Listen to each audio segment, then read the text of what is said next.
thank you for coming to our talk. Hopefully you'll walk away with a few tips and tricks to make your lives just a little bit happier. So we had that lovely slide on the first one by Victoria, and it had those cards, and not by us, we are not them, but they really, really show what it is that we are trying to talk about today. So I'm going to hand over to Dan. Yeah. To introduce himself. So I'm Dan, and I like to build teams. I'm CTO advisor, built a few companies, but ultimately companies are just people, right? And they're communities. One of the organizers of DevOps, and I like communities. But at my heart, I'm an engineer. I've been building stuff since I was 4, and I've done a few talks on mental health in the past here. Okay.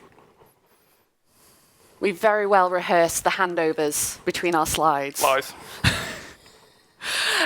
So I am Sam, and I am trying to be a little bit happier. I'm a freelance lecturer, so I teach data science, and I teach people how to code for apprenticeships. I'm also the data and AI track lead, and I am your quiz master, if you were there on Wednesday night.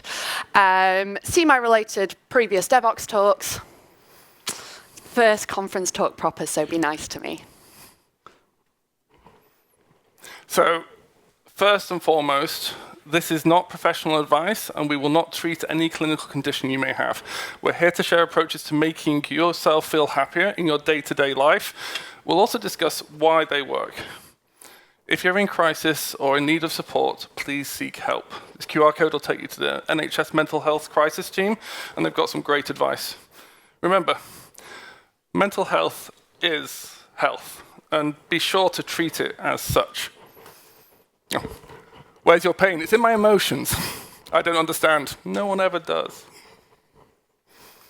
Okay, so if that's not what we're talking about, what are we actually talking about today? Well, we should start out by defining what happiness is and the ways in which we can quantify it. Intuitively, most people call happiness an emotion. It's a sense of feeling happy, right? The movie Inside Out is pretty well grounded in real human psychodynamics. And in this context, we see happiness being associated with joy in the middle. And from left to right, you have the other core emotions of anger, disgust, fear, and sadness. But our emotions aren't really that simple, though. We also have envy, nostalgia, anxiety, ennui, embarrassment, and many more. And in the other positively associated emotions like pride, excitement, anticipation, amusement, awe, love, it becomes really easy to see how identifying our emotions become more complicated as we mature. And to confuse it even more, experiences rarely fit into a single emotion. Can you think of anything, Sam? Why, yes, Dan, I can think of something. So my son's just got accepted to the school that he's going to. He's 4, and that fills me with horror and dread. And you know what, like, jokes aside, like, he's so excited to go to school, and he's so ready for it, but I don't get to hang out with him anymore. And there's just so many emotions around that for me. Yeah, empty nest syndrome is a thing, and we feel it in other areas of our lives too. For example, when friends emigrate and you have to say goodbye, or maybe riding a theme park ride or watching a horror movie. That mixture of enjoyment and being scared, we experience that so often, we call it exhilaration or thrill. And they're closely related to both joy and fear. So does that mean that schadenfreude is a mixed emotion? No. We don't mean taking pleasure at someone else's misfortune, as funny and satisfying as karma can be. What we really mean is hearing that song that reminds you of your late granddad, giving you some sage advice, while simultaneously acknowledging that won't ever happen again. Okay, so I get it. So it's about being able to identify happiness as it happens. Well, that is one part of it. Our emotions are often situational and vary over time. For example, would you say that today is a happy day? What if we think about this whole week? And what about this moment right now? It's not just happiness changing over time either. You see, happiness is both relative and subjective. What we mean, therefore, is happiness is based on your frame of reference, therefore it's relative, and also measured internally through self-evaluation, therefore it's subjective. Happiness is also informed by what we experience and distorted by the memories we have of those events. As each of us have our own values and life experiences, our assessments of the same reaction will be individual. A quote from Dr. Siegman comes to mind. Authentic happiness derives from raising the bar for yourself, not from rating yourself against others. Now, my daughters thought this was all about how to deal with social media, but actually, this is from a book called Authentic Happiness, written in 2002. And it goes to show how some advice is eternally relevant and is a solid recommendation of how not to measure yourself. So, how should we? Well, there are several units of measurements for happiness, and they also vary in the units themselves. A key is to pick the measurement and use it consistently. This enables you to compare results, a bit like wearing the same clothes at weigh-ins when you're trying to track your weight change. Let's review a few of the ways we could do this. First, we have the Authentic Happiness Inventory. It's a questionnaire-based self-assessment split into 3 areas. It covers the pleasant life, the engaged life, and the meaningful life, and focuses on life satisfaction rather than mood alone. We have, alternatively, Leon Bitsky's and Lepers developed the General Happiness Scale back in 1999. It's also a questionnaire which tracks perceived happiness along with general well-being and focuses on being quick and easy to do. Finally, there's the Force Emotional Questionnaire, and it focuses on frequency and intensity of the range of positive and negative emotions that we have, giving a quick snapshot of the affective component of subject well-being. There are many more and lots of discussions around psychologists over which is best to use and when. My guidance would be to try a few out and find out which seems to give you the most representative reflection of your state of happiness.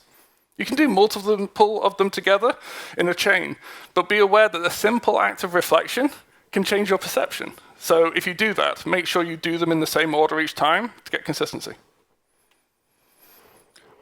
Once we have some measurements, we can take them and plot them into a chart. And we can then measure our happiness over time, which would give us a visual representation of our level of happiness in context. Has it been our day, our week, our month, or maybe not even our year? It's all right, Dan. I'll be there for you. With this chart, you can extrapolate an average line, which we call a baseline, and here we can see it's roughly around -1. And our goal of this presentation is really just to help you shift that up a little bit to just about 0. Leaving you with, instead of a background sense of unhappiness, move that to one of just contentment. For this baseline, we're not really trying to constantly be happy. Just steer away from that feeling of being persistently unhappy. So we've talked a lot about what is happiness and how we can define it and how we can measure it. So I think now it's probably time for us to pivot. Sorry, I'll give you an extra second. Okay, so I'm going to first talk about writing things down. All right, has anyone ever gone to bed and been thinking about something that they're going to do the next day, and you're really worried that you're going to forget it? Has anyone ever had that? All right, what do you do? Obsess. Write it down. You've been reading the slides, haven't you? Yeah, I will go on my phone and I will write it down, and then I can get that out of my head. So this is a form of cognitive offloading. And we have this. So when you've got a deep rage burning inside you, but you've got to act nice because you're at work. So I was working with someone the other week who was driving me absolutely mad, and I could not focus on what I was doing because I was trying to edit these slides, and I was just getting really irritated thinking about all the things I wanted to say to them. So I stepped away. I wrote an email saying everything that I wanted to say to them. I absolutely did not send it to them. It was not very kind, but then I could go back to work and I didn't have these thoughts going through my head because actually I'd said everything that I want to say. So there are a few different types of therapeutic writing. So they will include cognitive offloading, so we've mentioned that. Cathartic writing, so if I were to say, do you want to keep a journal? This is what you would initially think of with is bleh. Cathartic writing is that. So you're writing about your thoughts, your feelings, your emotions. You're trying to kind of get them all out. Narrative therapy. So I'll give you an example of narrative therapy. So my 2-year-old, I gave birth to her, and there was a very real chance that I was going to give birth in a taxi. She came less than 10 minutes after we arrived at the hospital. And I really, really struggled with what-if thoughts. So I would go to bed. I say every night, not for very long. And I would be thinking, what if this had happened? I wouldn't have made it to the hospital. Could the outcome have been different? But actually just writing it down led me to kind of be like, yeah, this is actually what happened. So I didn't worry so much about that. So anyone who went to Guy's talk on the memes will appreciate this. So those are types of writing where we're going from you feeling bad to trying to make you feeling okay. So what can we do with writing to make us go from feeling okay to feeling a bit happier? So there's a few different types of journals that I'm going to talk about. So I'm going to start with the one-sentence journal. So this comes from a book called The Happiness Project. And this book's really important to me because that's sort of what started my happiness journey. And the idea of a one-sentence journal is that you are going to write down in one sentence what it is that happened in your day, whether you want that to be some thoughts, some feelings, or just actually what happened. And because it's only one sentence, it's not too much of a commitment. To be honest, I really struggled with one sentences, and my sentences had a lot of commas in there. So I went out to 2 sentences, but that was just what worked for me. Then we have a gratitude journal. So I should say, with the one-sentence journal, every night, not so much this week, I've been going to bed too late, but generally I will do a one-sentence journal. I'll also do a gratitude journal. So gratitude is, I will say 3 things that I really appreciated. So yesterday, for example, I really enjoyed going to the DevRox party. I met the Canadians, great group of people over here, have a chat with them, and I had a really lovely breakfast when I was quite hungover. So, you know, those are the things that you will write. They can be small, they can be big deal things. Okay?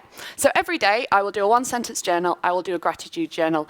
I'll also measure myself on 5 emojis, going from really sad face to really happy face. And that kind of goes back to what Dan was talking about before, about measuring your happiness over time. We have list making. So I've got another book, another absolutely fantastic book, Solve for Happy. So there's lots of things you can do with list making. You could argue a gratitude journal is a form of list making. But what I want to focus on with list making is actually making a list of things that make you happy. Okay? That can be sitting down, one of my favorite things to do, sit down with one of my friends and watch Taskmaster. And it can be as small as that, or it can be as big as, you know, coming and speaking at a conference. And if you all clap and give us good reviews, that will make me very happy. But yeah, it can be anything on that range. Then we've got habit tracking. So habit tracking is a bit of a tricky one. I personally don't do habit tracking because it doesn't quite work for me, but I know other people that it's worked really well for. So the idea is the clue's in the name, you'll track a habit. So for example, do you want to stretch every day before bed? So the tricky thing about habit tracking is that it should be giving you a sense of achievement. If it's giving you a sense of achievement, it's working. If it's kind of using it as a punishment, if it's giving you punishment when you don't do it, maybe habit tracking isn't quite for you.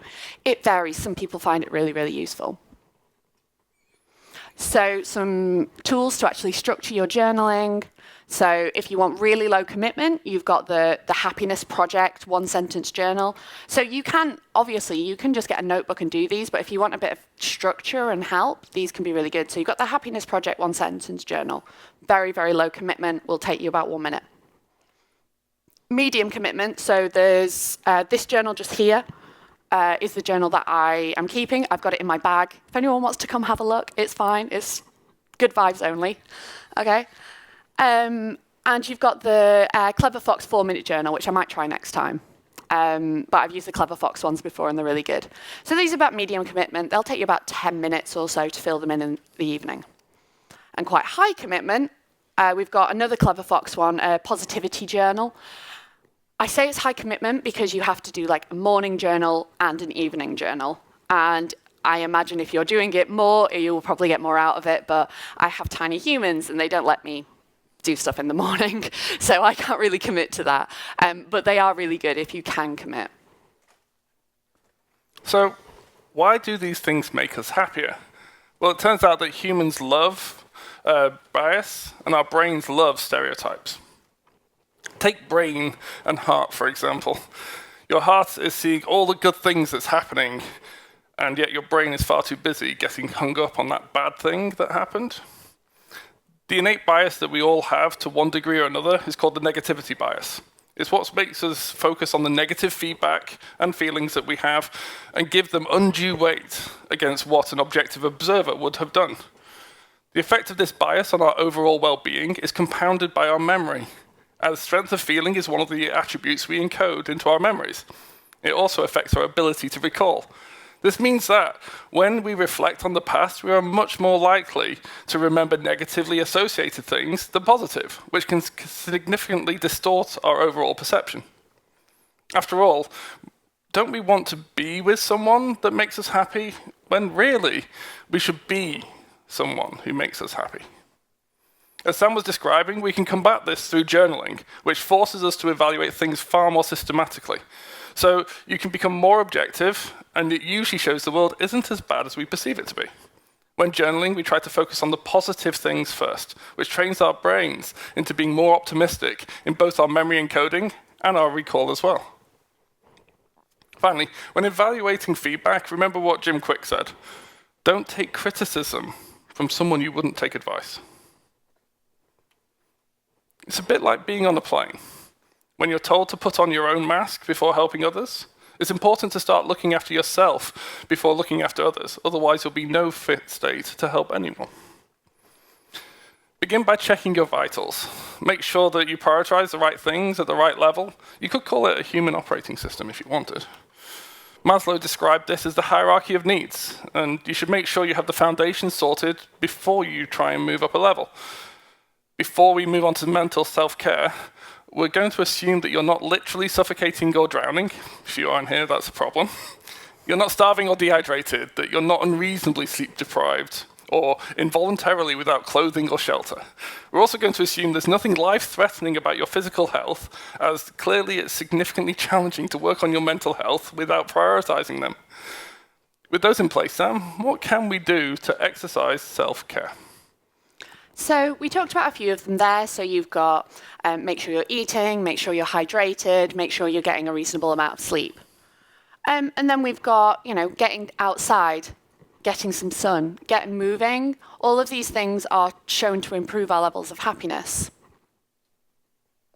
I'm going to focus for a second on the food. As you may be able to tell, I quite enjoy cake. But we can be a bit smarter about the foods that we are eating. So, for example, dark chocolate will stimulate the release of serotonin and endorphins.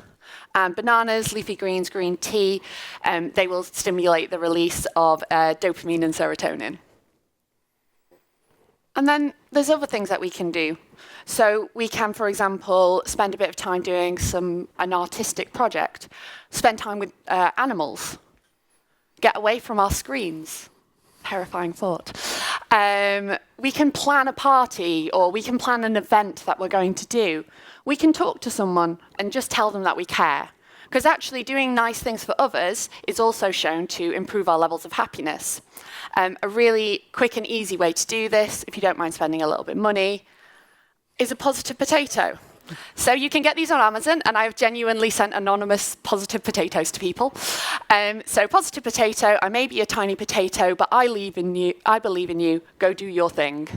I've recently started making my own, so I've made some awesome apples and various things like that I gave to people for Christmas. But it's a kind of nothing thing, but it just gives people joy. And in turn, that is shown to give you joy.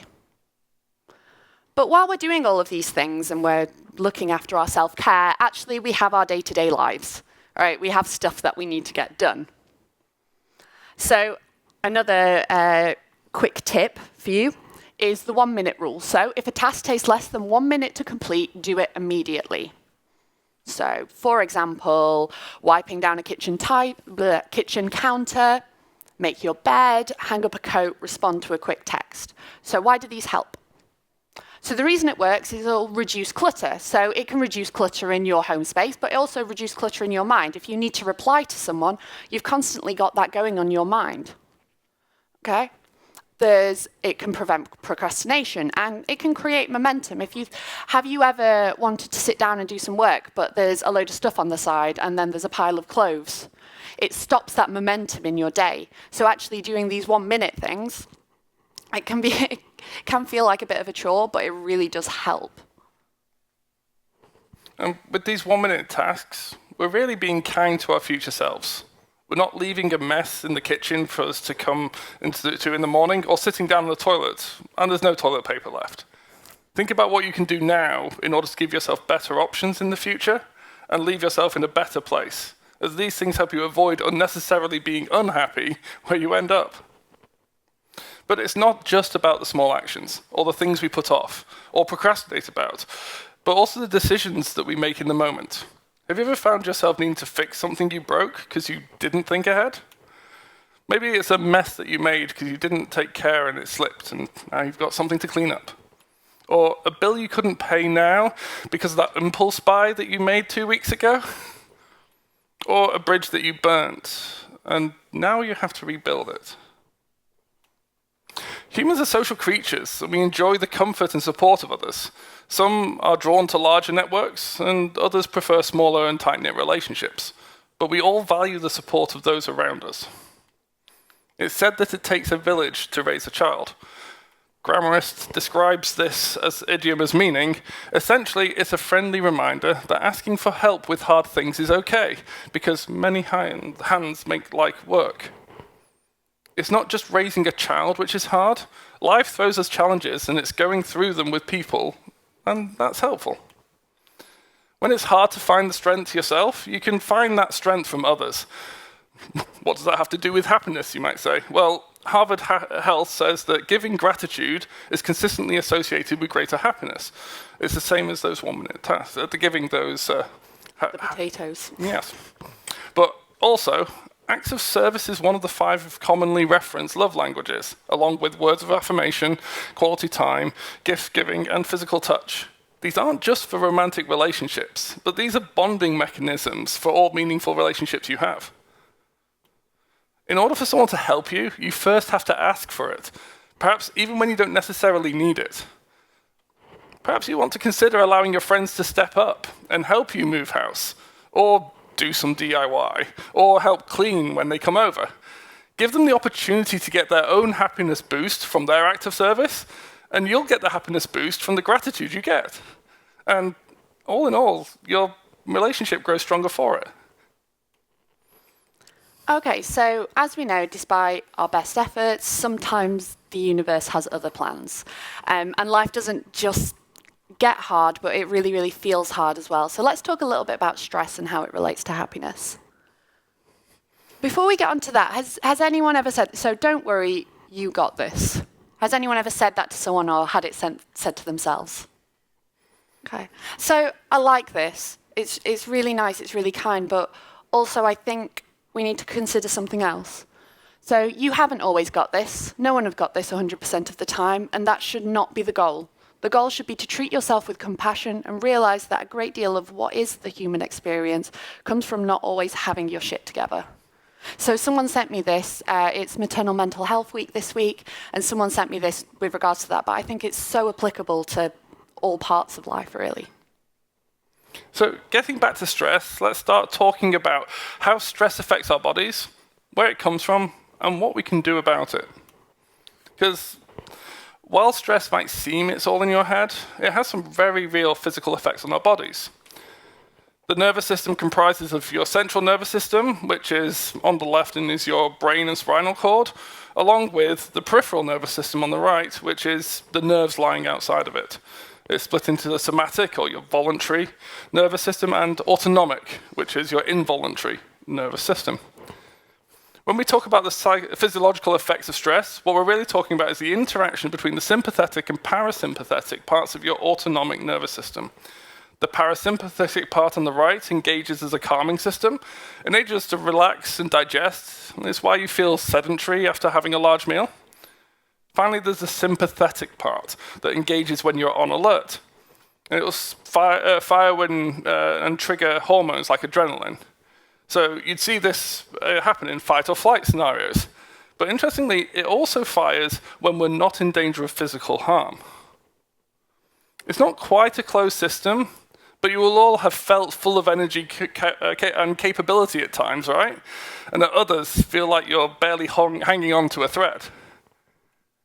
We could model this as being between 100% and 0% capacity, a bit like a battery when you start out full in the morning, and then by the evening, you're finding yourself running out of juice. It doesn't necessarily mean that you're working longer, or even that the work itself is hard. It's just a function of your sympathetic nervous system running out of capacity. For example, some say that you have a limited amount of decisions you can make in a day. So consider what you can do to reduce the effort those decisions take to make, or can you remove them completely?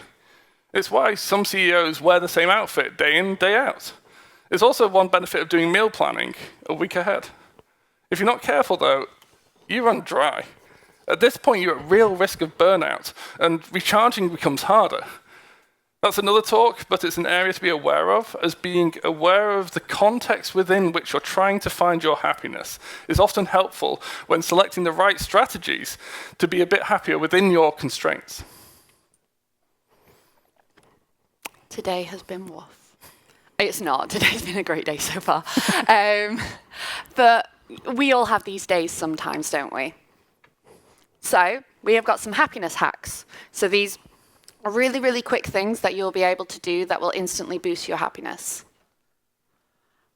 So these are a bunch of pictures. So there's my kids, a picture of me with some sparkles on my face. There's all sorts in there. And this comes from the Solve for Happy book. So Mo, the guy who writes it, he suggests having a photo album in your phone with pictures that just make you feel happy. And these photos, although to you they just look like nice family pictures, they are all really meaningful photos for me. So I can just, if I'm feeling sad, I can just really quickly go in, have a look at a photo, and it'll bring me joy. I should really apologize to my husband if he watches this, because apparently he didn't make it onto the slide. Oops. Oversight on my part. Okay, so we also have box breathing. So the idea of box breathing is that you will breathe in for a count of 4, you will hold for a count of 4, breathe out for a count of 4, and pause for a count of 4. Now do that 5 to 10 times. I genuinely will do this in the workday if I'm feeling really, really stressed, and it is shown to help reduce your stress levels, reduce your anxiety. And then we have the 3-2-1 grounding exercise. So you will name 3 things that you can hear, see, and touch. Name 2 things you can hear, see, and touch. And then name 1 thing that you can see, hear, and touch. These fall under the category of grounding techniques. And there are so many of them.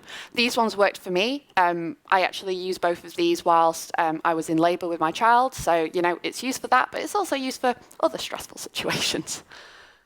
If you don't really know where to start and you want to try some different ones, there's loads of really good apps. So the Insight Timer is the one where I got the 3-2-1 grounding techniques one. But there's Calm and Headspace that a lot of people will have heard of, I imagine. So these fall under the category of meditation in the app stores. Now, we're not suggesting you do meditation to deal with your mental health, but it's the same techniques you're using at the core. So when we're trying to meditate, for example, we're trying to clear our minds and center ourselves in order to explore and fill our minds with other things.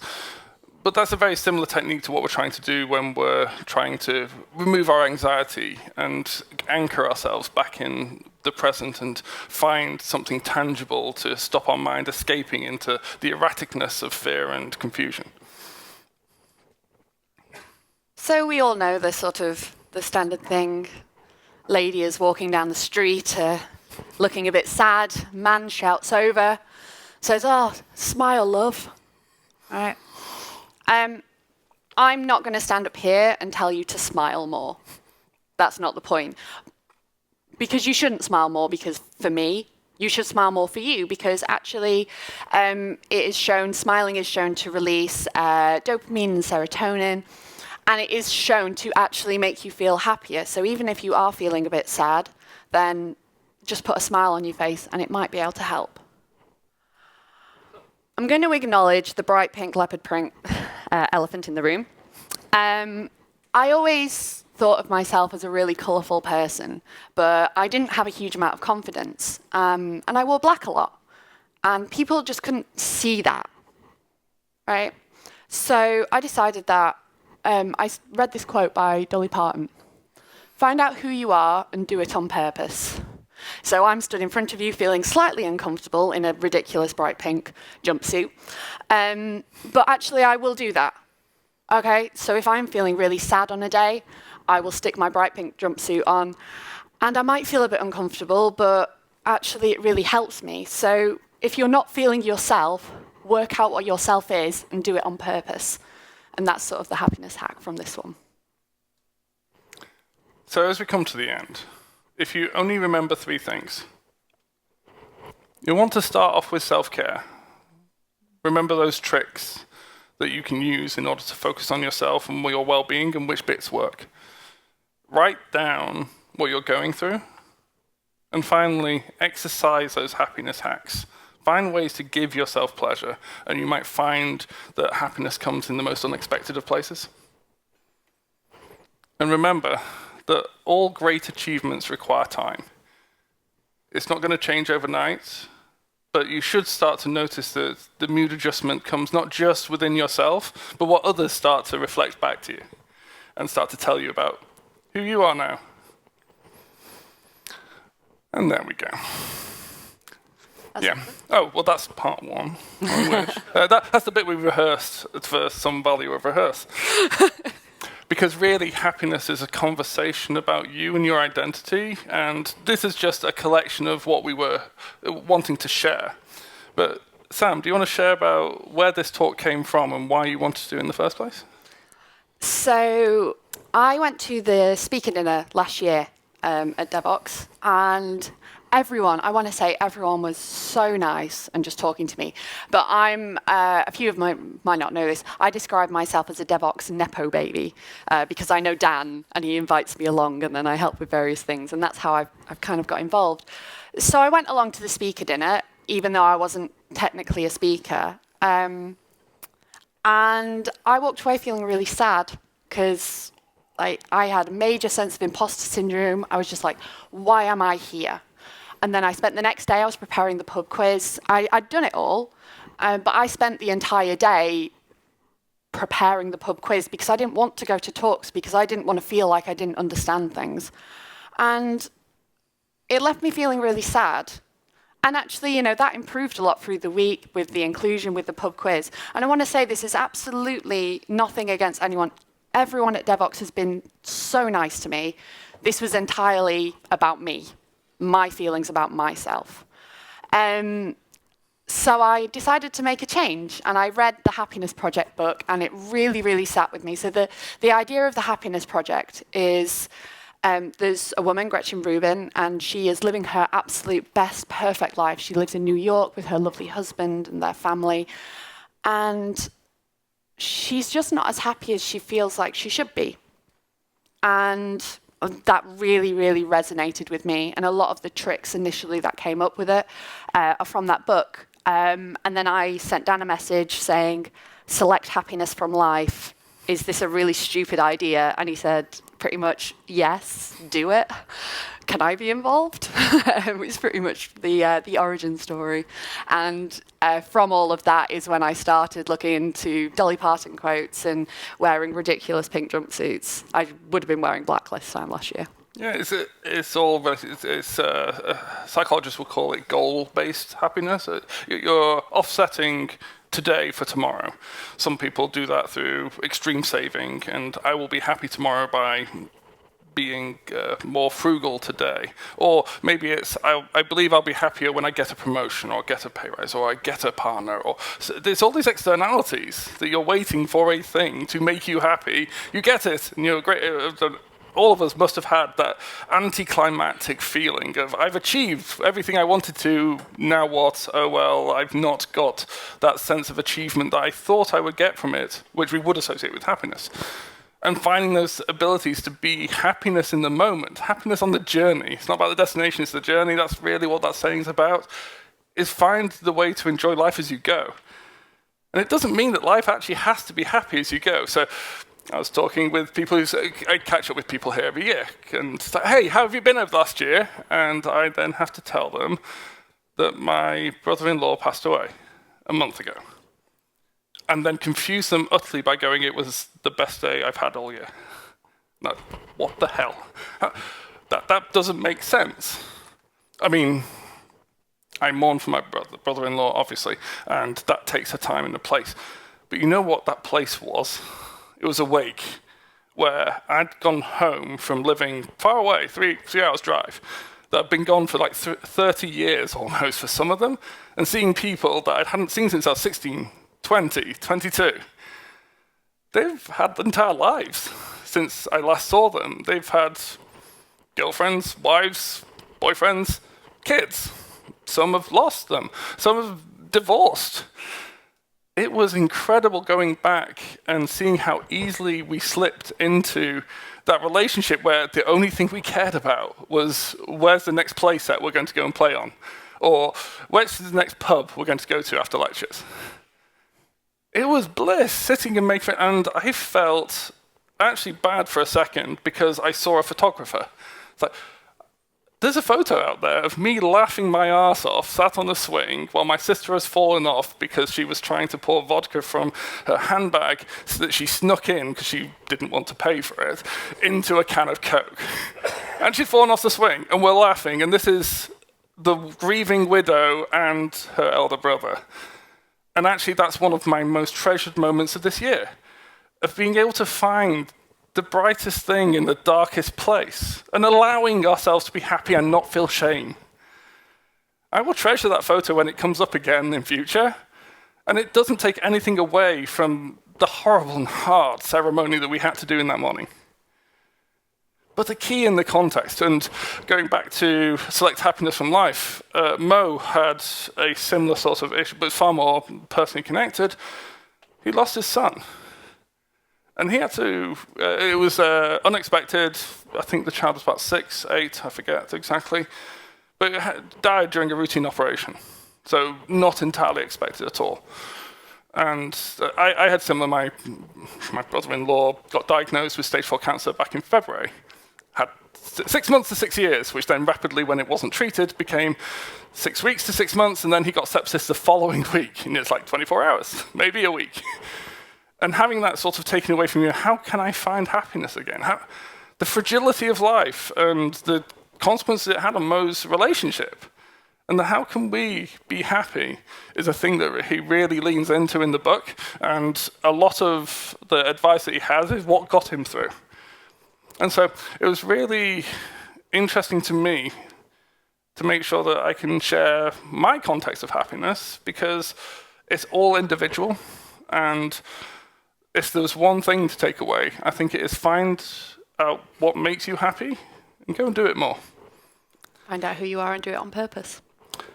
So I'm not going to ask you for questions first, but feel free to ask me questions after. I have a question for you first.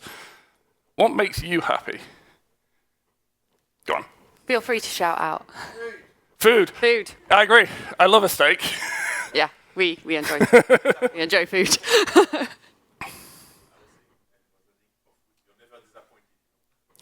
Exactly. Anything else make people happy? What do you do when you're wanting to feel happy? You've had a hard day and you want to cheer yourself up. Brilliant. Is it just generally, or do you have particular tracks or particular bands you go for? Absolutely. And that changes, right? Because that might be a playlist you had with a former relationship, and that was our song, etc. Now that means something different.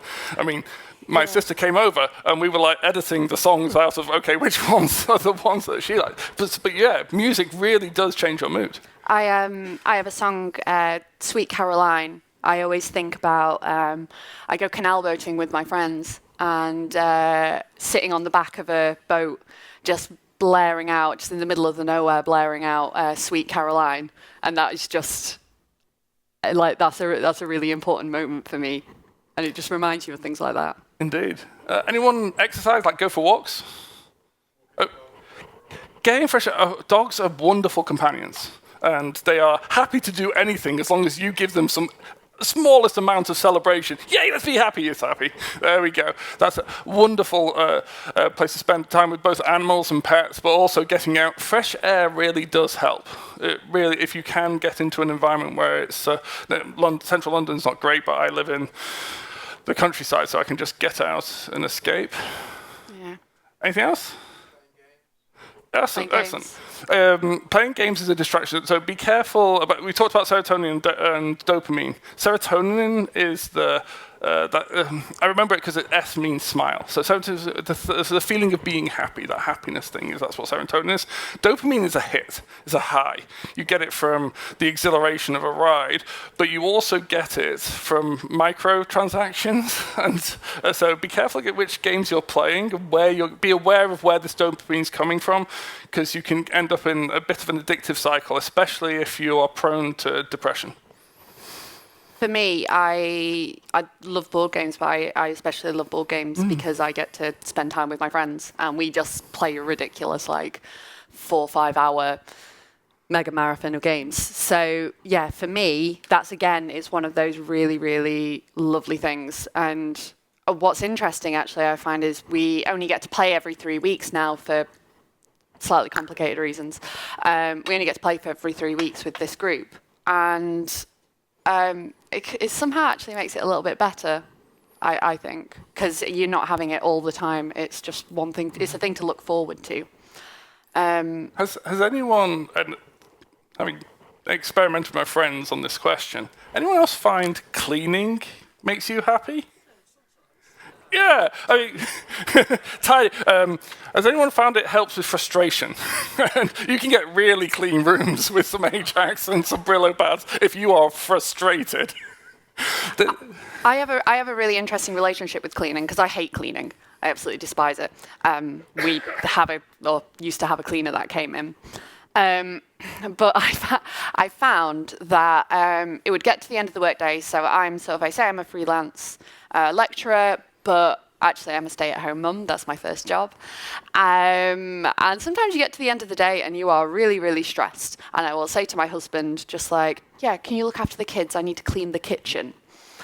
And he will look after the kids because I need to clean the kitchen. So I've sort of developed this relationship where it's here's my calming place when I actually used to completely hate cleaning. So I have an interesting relationship with cleaning. Yeah. So we can just keep chatting, but I thought I'd give the opportunity. Anyone got any questions, or anyone want more information than what we sort of rattled through on the slides? What's your favourite game when you're playing with your friends? Frosthaven. Has anyone ever heard of Frosthaven? Yeah, it's niche. It's the box is, I think, 13 kilograms. It's about this big. I wasn't allowed to carry it around while I was pregnant. But yeah, absolutely love playing that. You were playing that during COVID as well. Yeah, so we would play that during COVID, and we had a camera set up in various places, and it was in the middle of the table, and there's 5 of us, so we had a game master, and then we had the other 4 people on video calls, and we played it to the point I got pregnant near the start of COVID. I was the game master until I was too fat to reach over the table because I was super pregnant, and then someone else took over, and then about a week after my son was born, I would sit and I would breastfeed and I would pump while we're still playing, and just every week. Fun story, actually. One of the people on our team, or 2 of them, were Only Connect champions in 2020. They're also on my pub quiz team. I always say I've got a great pub quiz team, and I have a lovely time too. So they would say oh, we're busy this weekend. And we were like, oh, are you going to Cardiff by any chance? So we knew they'd done really well because they kept telling us that they couldn't make board games and no one was going anywhere. So we knew they were going to Cardiff. So yeah, we knew that they'd at least got through to the final. But yeah, great game. Any other questions? Go for it. I'm wearing a burnt out t-shirt. Do you see that burnout is something different, or can it be improved with the same sort of techniques that you've been discussing? So I'm wearing a t-shirt that's got a marshmallow on fire saying burnt out but optimistic, which is usually what I feel like at this point in the conference, because sleep deprivation. That's why before I didn't have the word unreasonably before sleep deprived. And so, it's reasonable for me to be in this position. I'm aware of my social battery and where I'm up to and my capacity. But I'm optimistic because I'm aware that I can recharge. Because at work, you want to be running at about 80% capacity in terms of the time and what you're doing, because when you get above that, you're spending more of your time managing the work that you've got than doing the work, and it becomes actually, you can't be more than 80% productive because of the cohesion, the corporate management of it you need to do. It's not that different when it comes to the doom spiral that comes off the bottom of that battery. You end up with the walls coming. It's that you need to get up and go for a walk, but you just can't summon the energy to get out of bed. So you stay in bed. You do that for 2 days. Now your muscles have started to weaken already, and you get up and now the pain starts to move and becomes physical, and it becomes this horrible cycle you feel trapped inside of, and you're really at risk of depression, because at that point depression isn't being sad. Depression is this feeling of being enclosed in a space that you can't escape. And that's a point at which you need actual help, as in clinical help, rather than just go off for a walk and smile a bit. Burnout is a battery that you all should be aware of when you hit the red zone. I've been through burnout. I've coached people through burnout. It's a hard journey back from. And there's, I don't know if I can quickly get to the beginning. I can if I scroll. The coaching and mentoring and the mentor program from these years on DevOps, the videos for those are on YouTube. Any other questions? Yes. So I've got a couple of questions. Are the slides going to be available, and if so, where? Are the slides going to be available?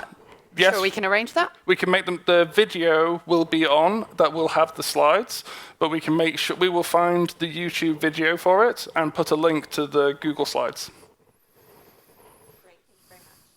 And then, how do you recognize the symptoms for burnout? It starts off feeling a lot like fatigue. So how do you recognize the symptoms of burnout? Burnout is when it goes beyond just being normally tired. I didn't go into spoon theory, but it's quite closely associated. We talked about battery, which makes you think that you can fill your battery, but anyone who's had a phone for more than 3 or 4 years realizes that the battery doesn't last as long as it used to. And actually, it's far more complicated than that. So spoon theory goes that everyone has a set number of spoons, but that number of spoons is different for individuals. As you're younger, you'll probably have more just due to having more energy to be able to achieve more things, for example. And if you're older and if you have physical conditions, it's often used, spoon theory, we usually talk about it in chronic illnesses, like chronic fatigue syndrome. Or literally, if you've it's a great example. If you've lost an arm and you get out of bed and you have to get dressed, it takes me, with my 2 arms, 1 spoon to get dressed. It takes them 3, maybe 4, maybe 5, especially if they have to now go off and get a shirt from somewhere else because of other things that have stacked up. Being aware of how many spoons you have left and how much it costs you to do a thing in terms of your emotional state and where you fit in terms of your energy. What gives you energy and what takes you energy away from you is individual to each person. You'll start to notice when you get to the bottom what feels like a hard day, right? And you just go to bed, you get up, and it's fine, it's a hard day. It's when it starts to feel like a hard week, that hard year. That's when you start to become more aware of maybe this is something that's a bit more constrictive and a bit more permanent. And then you're really in that red zone of maybe this is limiting now, and I'm not going to get those spoons back. I mean, if it's physical, it's nice and easy to see that if you're paralyzed, that's going to make a major change to how much effort it takes in your life to do things and how much support you need. But the same goes for maybe you're partner or uncle gets cancer, and now you've got to deal with that on top of work. That cognitive load, you can't leave. There's no such thing as leaving this stuff away from work. You're you everywhere. And you have to be aware of that, and workplaces are required to make reasonable adjustments to consider those.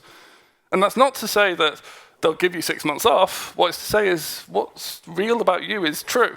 And then you need to deal with what the truth of the situation is. So maybe you do need to go part-time.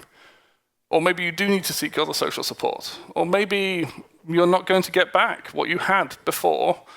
Or maybe that is really important for you to achieve. But burnout's a really hard place to get into. And also, once you've been in burnout once, getting into that place again is really hard unless you figure out what your own warning signs are. And then I encourage people to share to others how to pick up from you. So, for example, for me, it's when I start saying no. My primary love language is acts of service. And I will say yes if I possibly can. And my friends are like, are you okay? We've invited you out 3 times this month and you said no to all of them. That's a really unusual thing. And so it takes a village around you. That's when my friends come and reach out. That's when my friends turn up and go, I'm not asking, I'm making you dinner. I'm coming around and I'm cleaning. We're going out and we're going to do this. And of course, always with consent. But that network around you is really important to build. And yeah, mental health from the negative side, rather than trying to be a bit happier, it's another topic and one that we could talk for hours on. I think we're at time, but we're still around. So we're off to lunch now, but we'll stick around at the front if you want to talk more. Thank you for sharing your time with us.